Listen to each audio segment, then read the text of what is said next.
দুই দেশের মধ্যে তো একটা বন্দি বিনিময় চুক্তি আছেই।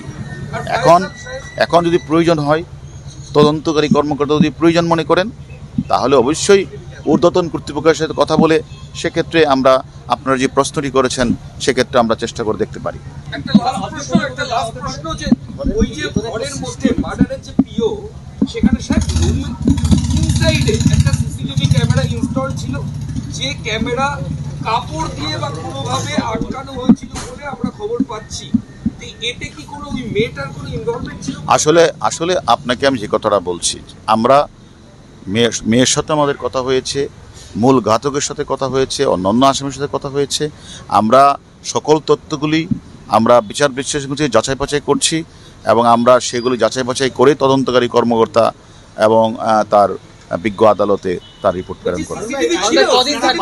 আপনারা বারে বারে বিধ্বংস খুঁজছেন, কিন্তু এই জেরা করে কি কোনো কোথাও অস্ত্র কোথায় লুকিয়ে যেগুলো দিয়ে কাটা হয়েছিল আমরা তো এটা তো এটার পার্ট, সবকিছুই আমরা তো আমলে নিয়েই আমরা কাজটা করছি। আপনারা কতদিন থাকছেন আর এখানে ইনভেস্টিগেশন? আমরা আজকে আমাদের আরেকটা সৌজন্য সাক্ষাৎ আছে আমাদের কলকাতার কমিশনার মহোদয়ের সাথে, ওনার সাথে একটু পরে আমরা যাব। তারপরে আমরা ওই হাতিশালা কাঠের ব্রিজের কাছে যাব, সেখানে আমরা একটু এগুলো দেখব। তারপরে আবার যদি প্রয়োজন হয় সঞ্জীবা গার্ডেনে আবার যাব।